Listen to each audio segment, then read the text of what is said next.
गणित शिक्षण में आज हम पाठ्य योजना बनाना सीखेंगे, यानी लेसन प्लान बनाना जानेंगे कि कैसे बनाया जाता है। सबसे पहले हम लेसन प्लान का जो फॉर्मेट है उसे जान लें।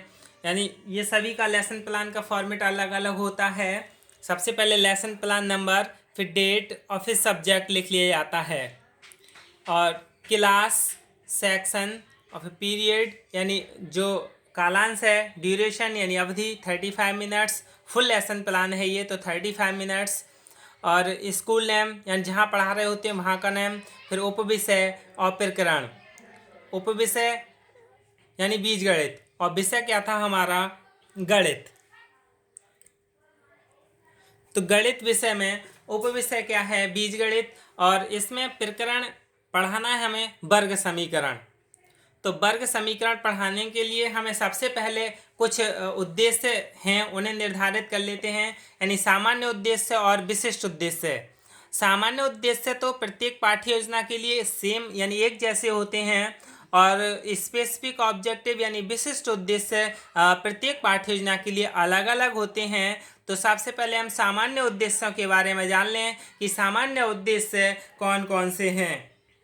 सामान्य उद्देश्य यानी सबसे पहले छात्रों में तर्क शक्ति एवं विचार शक्ति को विकसित करना, to develop reasoning power and thinking power in students, और छात्रों में स्वच्छता, शुद्धता एवं शीघ्रता की आदत का विकास करना, to develop habit of cleanliness, purity and promptness in students, यानी छात्रों में गणित के प्रति रुचि उत्पन्न करना, to generate interest in students towards mathematics, और बालकों को तकनीकी व्यवसायों के लिए तैयार करना, to prepare children for technical occupation.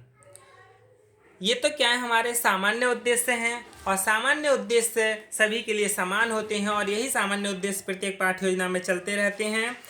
कुछ हैं जैसे अपना लिख सकते हैं अतिरिक्त कुछ नया, जैसे छात्रों को गणित की शब्दावली, संकेतों, प्रत्यय सिद्धांतों, प्रक्रिया आदि की जानकारी देना, या जीवन की व्यावहारिक समस्याओं के समाधान में गणित के ज्ञान तथा कौशलों का उपयोग करना। और भी क्या हो सकता है इसमें, गणित की सौंदर्यता तथा समस्या समाधान की शक्ति की प्रशंसा करना, या बालक के व्यक्तित्व का बहुमुखी यानी ऑलराउंड तथा अनुरूपण यानी हार्मोनियस विकास करना, बालक के मस्तिष्क को एक विशेष प्रकार का अनुशासन प्रदान करना। यानी ये क्या हमारे सामान्य उद्देश्य हैं। अब हम विशिष्ट उद्देश्यों के बारे में जान लें कि विशिष्ट उद्देश्य क्या हैं। स्पेसिफिक ऑब्जेक्टिव, ये स्पेसिफिक ऑब्जेक्टिव हमारे पाठ जो प्रकरण हैं, टॉपिक है, उसके ही अकॉर्डिंग निर्धारित होते हैं। विशिष्ट उद्देश्य होते क्या हैं ये तो हम जानते ही हैं, यानी विशिष्ट उद्देश्य विभिन्न विषयों, उपविषयों के लिए निश्चित किए जाते हैं। इनका प्रयोग केवल शिक्षण कार्य यानी टीचिंग के लिए ही नहीं, बल्कि छात्रों की उपलब्धि की जांच के लिए भी किया जाता है। यानी जैसे हम मूल्यांकन प्रश्न जो करते हैं उसके लिए भी होता है, और टीचिंग के साथ साथ भी इनका उपयोग करते हैं। यह एक पूर्ण कथन होता है और इसके दो भाग होते हैं। पहले भाग में बालक में लाए गए वांछनीय व्यवहार परिवर्तन यानी डिजायर्ड बिहेवियरल चेंज, और दूसरे भाग में जो विषय वस्तु है उससे संबंधित यानी कंटेंट से संबंधित होता है। इनके क्षेत्र क्या है, सीमित होता है, यानी सामान्य उद्देश्य का क्षेत्र असीमित होता है और विशिष्ट उद्देश्य का क्षेत्र सीमित होता है, तथा हम इनको पूर्ण रूप से निश्चित ही प्राप्त कर सकते हैं यदि हमारा शिक्षण उच्च कोटि का रहा है, प्रभावशाली और इफेक्टिव रहा है, हमने विधि, प्रविधि और सहायक सामग्रियों का उपयोग किया है, तो हम इन्हें निश्चित ही विशिष्ट उद्देश्यों को प्राप्त कर लेते हैं। तो विशिष्ट उद्देश्य कौन कौन से हैं, जैसे वर्ग समीकरण पढ़ा रहे हैं तो इसका विशिष्ट उद्देश्य है, सबसे पहले छात्र वर्ग समीकरण के विषय में जान सकेंगे कि वर्ग समीकरण क्या है। दूसरा, छात्र वर्ग समीकरण को सोदाहरण यानी उदाहरण सहित विद एग्जाम्पल समझ सकेंगे। छात्र आदर्श प्रश्न की सहायता से सीख सकेंगे, यानी आइडियल क्वेश्चंस के सहायता से भी सीख सकेंगे। यानी पहले हमने पढ़ा दिया, फिर जो हमने पढ़ाया है उसका एक प्रश्न दे दिया और उसे हल करने के लिए दे दिया, तो वे क्या आदर्श प्रश्न हैं, उसकी सहायता से ही बच्चे क्या है सीख सकेंगे। इसके बाद होता है प्रीवियस नॉलेज, यानी पूर्व ज्ञान। छात्र चर अचर राशियों के जोड़, घटा, गुणा, भाग के विषय में सामान्य जानकारी रखते हैं। यानी जब हम कोई भी पाठ्य योजना तैयार करते हैं जिस भी प्रकरण का, तो उस प्रकरण की जो सामान्य जानकारी है या उससे पहली कक्षाओं में जो बच्चा पढ़ चुका है उसके लिए हम यहाँ लिख देते हैं, यानी बच्चे के लिए कितना पूर्व ज्ञान होगा या है। तो छात्र कांस्टेंट और वेरिएबल, इनकी राशियों जो हैं उनके जोड़ना, घटाना, भाग करना, इन सब के बारे में सामान्य जानकारी रखते हैं। फिर क्या है टीचिंग एड्स, यानी सहायक सामग्री।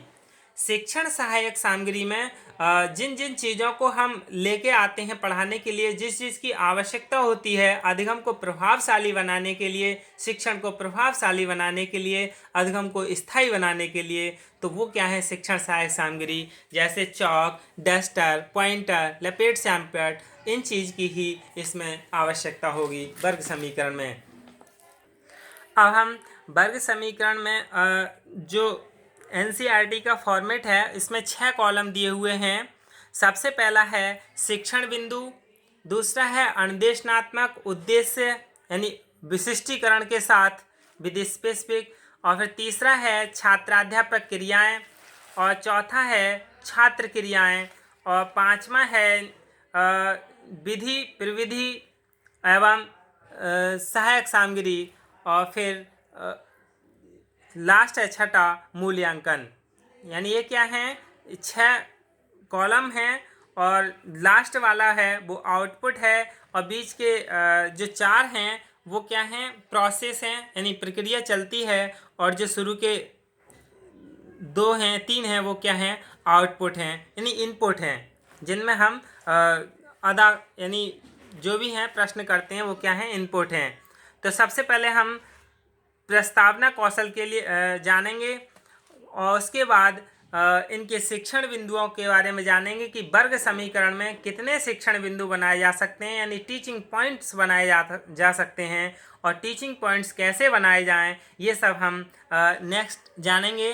प्रस्तावना प्रश्न में क्या है कि जो भी हम पढ़ा रहे हैं उससे पहले बच्चे की पूर्व जानकारी जानने के लिए, जैसे वर्ग समीकरण पढ़ा रहे हैं तो हमने पूछ लिया कि वर्ग में समीकरण की कितनी भुजाएं हैं, तो बच्चा उत्तर देगा कि वर्ग में 4 भुजाएं हैं। इस तरह से क्या है प्रस्तावना प्रश्न पूछे जाते हैं। इसके बाद हम पूरी पाठ्य योजना के बारे में जानेंगे। धन्यवाद।